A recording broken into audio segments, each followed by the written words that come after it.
Yeah. Hello, friends. You got to scroll all the way to the top. Hello. Okay, there we go.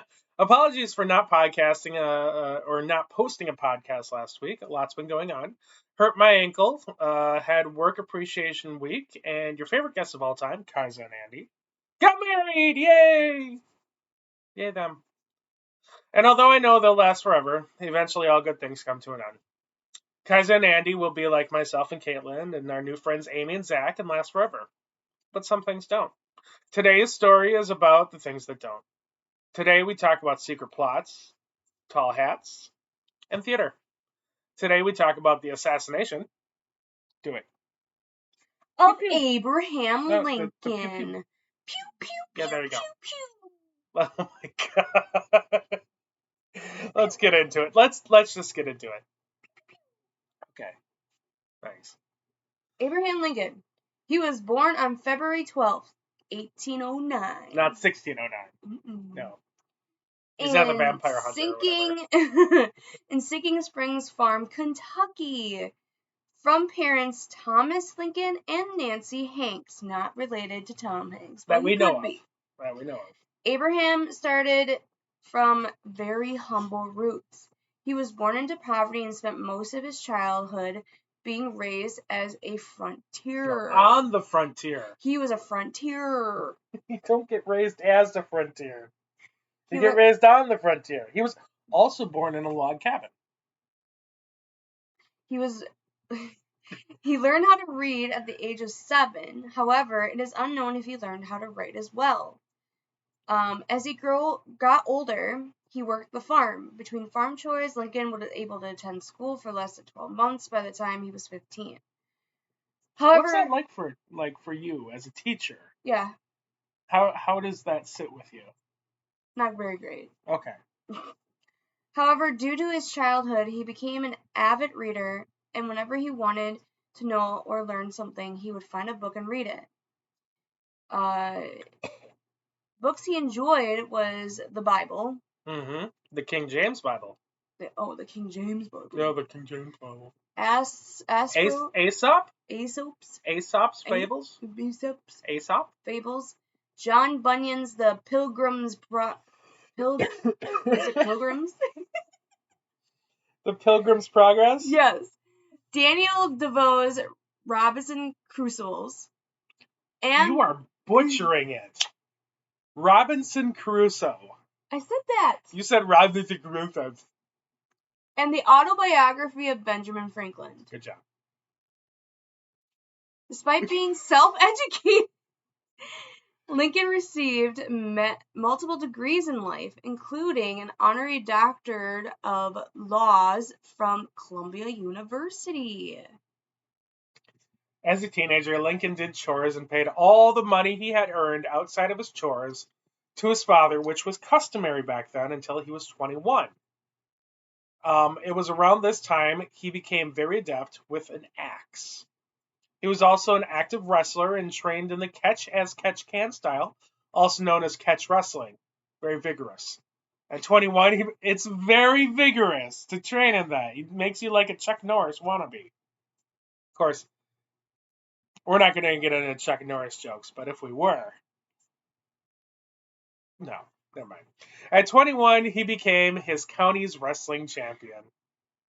Okay, cool. In March of his 21st birth year, Lincoln and several members of his family moved west out of fear for a milk sickness outbreak that had previously happened. What's a milk sickness outbreak? Like, what? Do you drink milk and you get sick? Yeah, the milk is like tainted with stuff. Okay. So like mad cow, except with milk. Yeah. What's this, a thriller? No, I'm doing milk sickness. Okay, well, because you know what milk sickness is. He settled in Illinois, Macon County. It was around this time that Abraham started to become distant to his father because of his father's lack of education. 1 year later, his family wanted to up and move again, but Lincoln decided to go out on his own, so he moved to a new homestead in New Salem, Illinois. He would be there for 6 years. This would be the first event in a major life event that would change him forever. Lincoln and some of his friends took goods, including live hogs, down the Mississippi to New Orleans. This was the first time he had ever witnessed slavery. Speaking of hogs, that pork at Kaisa's and Andy's wedding was so good. I'm sorry. Now I'm craving it. Okay. There's speculation that Lincoln was in love. It was really good. It was like smoked.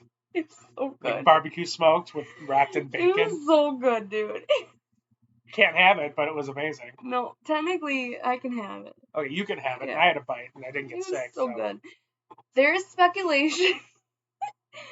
There's speculation that Lincoln was in love with Anne Rutledge. Oh my God, you got it right this time. Good job.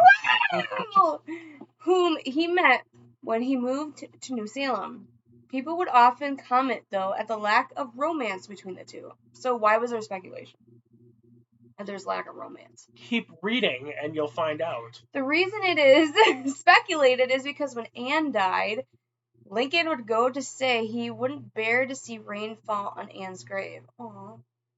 Maybe they were just good friends. Yeah. Which would put him in a serious episode of depression. But that's just a theory. Yeah, if I saw, let's see, who could I use an example here? If I saw, I don't know, because if I say like Kaiser or Andy, I would fall into a depression if they died. So I can't really, I guess, I don't know. Back then it was maybe a little different, but yeah, I don't know. I'd be pretty depressed if a friend of mine died. Especially if I was close. Well, if you think about it, Lincoln's like personality just from the stories is like, don't mess with me. But also he was like a very humble, kind dude. Yeah. Yep. Yeah. In the early 1830s, Lincoln met Mary Owens. Mary was from Kentucky. In 1836, Lincoln proposed, you could call it, but only if Mary moved from Kentucky to Illinois. Match made in heaven, right? Was it? Or was it? In November of that year, Mary moved back and Lincoln began courting Mary for a time. However, a year later, Lincoln wrote Mary a letter that would not blame her if she ended the relationship. Mary never replied. Ghosted!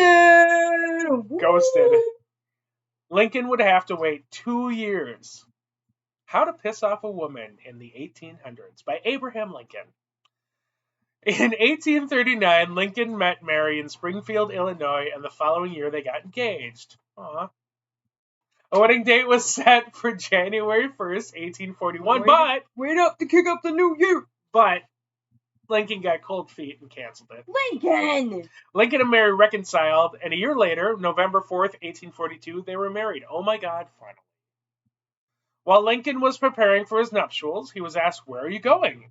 He replied, "To hell, I suppose." Why would he say that? Well, because he's probably going to hell. In 1844, the couple bought a house in Springfield near Lincoln's law office. Although the premarital drama wouldn't suggest it, Lincoln was actually a very loving and caring husband to Mary, and a wonderful father to their 4 sons, although his work constantly kept him away from the house. Although your English wouldn't suggest it, you're actually a very good teacher. Thanks. You're welcome. The oldest son, Robert Todd Lincoln, was born in 1843 and was the only son to live to maturity. Maturity those days was like, what, 18? Okay. These days. For some people, it was like middle ages. Okay. Okay, so for like, what I mean is like maturity these days is like 18. You get all your stuff when you're 18. You can vote, all this crap. Can't get alcohol. Right, for some people, maturity is 18 to 21, right? So back then, it was like middle ages. So when they say he was the only son to live to maturity, it means he lived to be at least middle age. Yeah. Edward Baker Lincoln would die of tuberculosis at the age of 4. Oh, poor guy. Willie Lincoln would die from a fever at the age of 12. In the White House. In the White House. Yeah. Damn. Yeah. Thomas Tad Lincoln would survive his father, but would die of heart failure at the age of 8 18? Yeah, 18. That's rough. 18? Yep. Poor guy. Yep. At 18. Yep. That's what it says. Lincoln would bring his children by his law office quite often. He was not a strict parent with his kids, so the kids would run around and cause ruckus at the law offices all the time. Sucky. Lincoln's partner, William H. Herndon, Herndon. did I say that right? Yeah, whatever. Would get He's dead now, it irritated. doesn't matter. Well, he would get irritated with the kids running around unsupervised. He wanted to wring their necks quite often, but out of respect for Lincoln, he kept his mouth shut. The death of their sons, Eddie and Willie, had affected Lincoln and Mary in a profound way. They both suffered what was at the time called melancholy, but we know it today as clinical depression. It got so bad for Mary after she lost Lincoln and her kids that her son Robert would commit her to an asylum in 1875. But let's backtrack a little. So before he met Mary, Lincoln worked the general store in New Salem, Illinois. In 1832, he declared his candidacy for the Illinois House of Representatives, but was interrupted to serve as captain for the Illinois militia during the Black Hawk War. After coming back from the war, Lincoln wanted to become a blacksmith, but instead bought, on credit, a general store from William Berry. William Berry would get Lincoln and himself a license to sell alcohol. Licenses back then were $7. Doesn't seem like a lot. However, they would sell spirits for 12 cents a pint. They offered a wide range of food, beverages, and takeout dinners. They were the first fast food place in America, I'm sure. Suck on that, McDonald's. And this would have been Lincoln's life if Berry hadn't developed a drinking problem. Berry was often too drunk to work, so Lincoln would work the store himself. And although the economy was blooming... It was blooming, too. I said blooming. Oh, it was booming. It was booming, yeah. The store was failing, forcing Lincoln to sell his share of the store. Lincoln would make him... Oh, my God. Lincoln would make his first kind of... Oh, my God. I know English. I know English. Lincoln would make his first campaign speech after returning from his military services. In that speech, he would look out into the crowd and see a man getting attacked.